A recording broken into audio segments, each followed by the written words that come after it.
sikyayagala kuddamu kulaba ng'olinya taxi. Kiki? Tubuuza kwategeka. Owaayi. Nakutuma mmotoka oba nakutuma n'efaliso gya Rosifom. Buli lunaku manja abalongo. Oyinza osala abalongo tolina Rosifom. Bayinanga hidest. Akale fiti siripo. Orthopedic obakubira bukubiza essimu ng'omufazi gukutuukako. Osasula amaze ggula bakutoddamu nakuuka. Oba tolina mufazi gya Rosifom wano todda. Yense ngamba wandisoose ne weetegereza. Era singa nagula bedda nga guli okukola booti. Emmotoka gigabira nayiba wuli ow'olugambo ndaba yali obubi nze ndotere emifaliso. Wamanyabo jangu ojjeyo emifaliso gino nve kuona atafaayo ku kyenkoze. Tekujja tekutinaguyisawo. Kuyisewa kuyita tosawa. Kakati vayo vayo. For inquiries, visit our depots or contact us on +256 200 907 181 or email us at roykimsil@gmail.com or visit our website info@roykimsindustries.com. Roseform, home of high quality mattresses. Al Magic Production ebatuusako Station the House Girl. Batuusa deka leka kwasamiriza kwasamiriza wano olunje ekino batuusa omwezi kufiriziya mufubutuka eyo n'ennaku yammwe mujja mutuzungira tonyula kumi kati kale nyinyoleddeko kati efudde Amasanyu amaziga amasanyu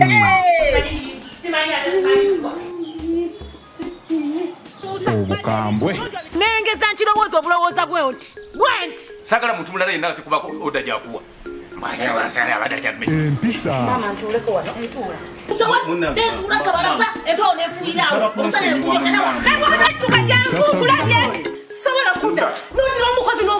naffe tuyira saizi jangana eddala tajja kunsala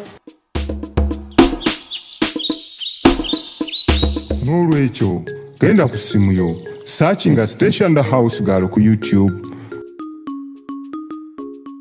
subscribe, ring the bell osobola okumanya ofune notification lwe tuba tutaddeyo. Nyumirwa nga bw'oyiga.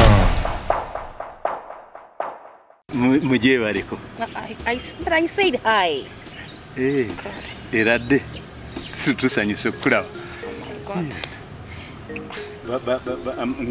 Nze Tata Mazinga. Tata what? Tata Mazinga. But Sebo, what is this thing called Tata Mazinga, whatever it is? Mbadde njagala kukumanya nga ndi mukwano gwa Hamza. Kati njagala neyongera okukumanya. Okay. Kati njagala neyongera okukumanya. Obeerawo. Nze mbeera eri kazo. Mbozi bakuyitani? Tata Mazinga. Naye nga siryange bankazaako likaze. Mbeera kazo. So muganda wange yampeereza n'engatta empya ennaku ezo.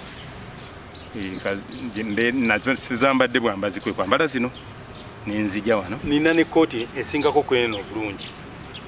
Alo sister wange abeera Johannesburg nga yampeereza perfume nayo sije kubyerero nga nzija. Kale wamyuka.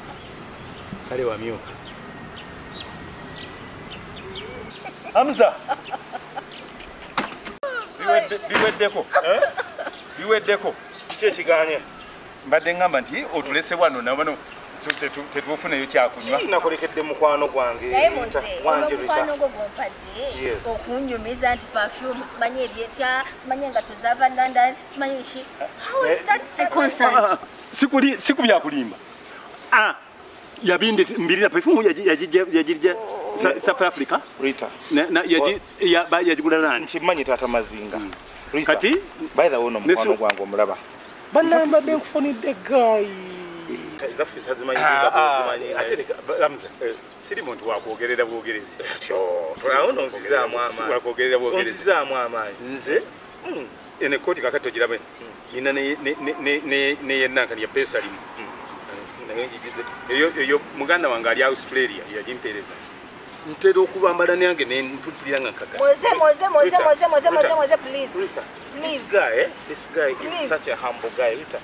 gezaako mukwano nyinza okuvaamu nga tuvudde wala Rita but I don't disappoint no please naye no mukwano go is not my type but Rita is a business partner I know him in terms of business wabadde oyagala sente z'okugenda okutandika okusobola emmotoka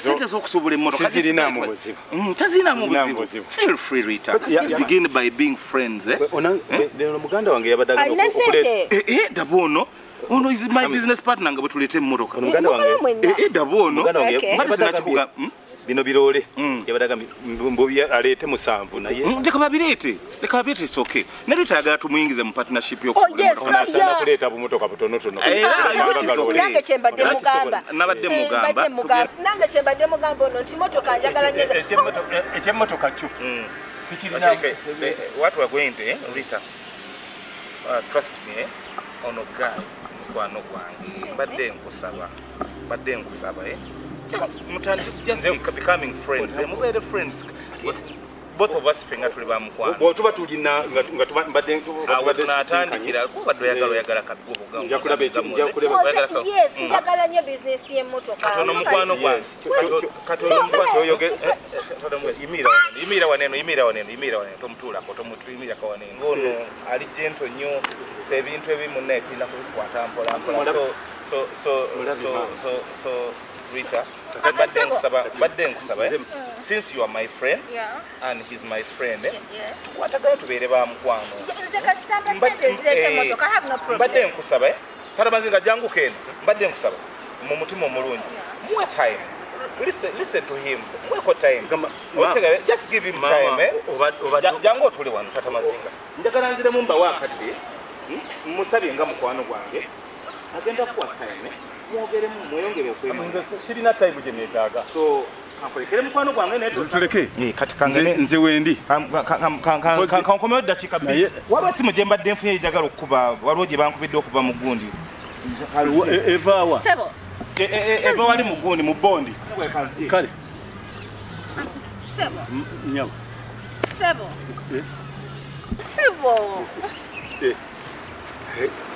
Rita wanje kati kyembadde mbuuza bino ebyemmotoka kati osuubira kumpaako ku 10% because eyo bizinesi njagala nnyo yebadde bizinesi y'omutima gwange nkyagala nnyo kale ninayo saluuni naye kale saluuni si bizinesi y'ebirooto byange saagalira ddala kintu kiyitibwa saluuni wabula mpozi kansooke nkubuulire kino kyo ekituufu kiri nti tukwagala era simanyi kati kiri gy'oli gwe okutubuulira oba okikkiriza oba nga tuyiwa kyoyaga buli kyoyagala munjagala gwe nani with my heart with your heart okay okaleka tukama nja buli kimu kyonna kyonna tujja kuba tukola ki tukikolako nga bwe kyetaagisa ati mubeerawo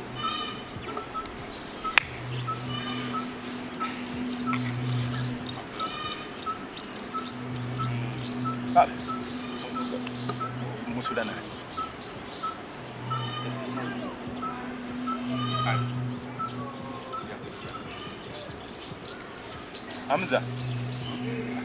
Hamza kazirimu kubiri kizizeemu kikatiddemu wangi kyali wange kiki ekiganye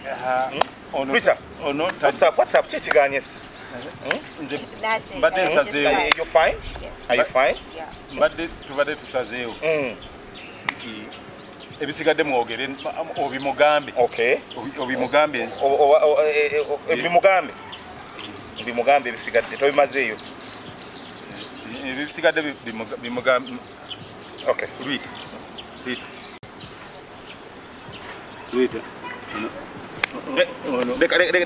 jangu leka njogere naye nebisigadde byonna ajja bikugamba tatamazinga ebisigadde kati bindekere mpaamu eddakiika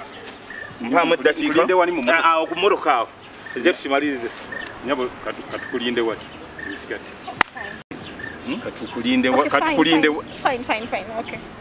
soke kamalirize agambe fine okategedde ako aka fine kiri okay so Rita Talk to me, Chichi.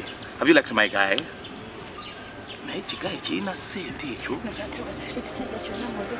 Siganye na yaina sente bucho yagala kyogera kuri. Chiwunya n'obukadde. Ebyokunya gwe soko biteekeri ku mabbali ojja kigulira perfume kiterere. Omanyi kyonna mbusimanyi tekirinamu na content. Rita uliriza. Bw'oba ina kyoyagala. Omuntu gw'omufuula kyoyagala abeere. Oyinza okuyita oyo omusajja mu business yange ayinamu shares. Kirabikanga ekitalina kyo kiringa kizolozolo. Munnaye buli muntu talabika sente. Muli batatazeeka nenga ayinamu shares kyobula namukuleetedde engeri gyewaŋŋambye nti oyagala kutandika kusuubula mmotoka. Olaba ng'obadde oyagala abantu oyagala kutandikawo bizinesi ya mmotoka. Oyagala kutandika kusuubula. Bwe tukyekwata ne kigula emmotoka emu n'otandikako oba totandise. Anti nze kankugambe moze. Nze njagala omubba magezi, saa zino omubba magezi. Okitegeera tumubba magezi weefuule nga wakiri amwagala naye nga gufunye kyoyagala.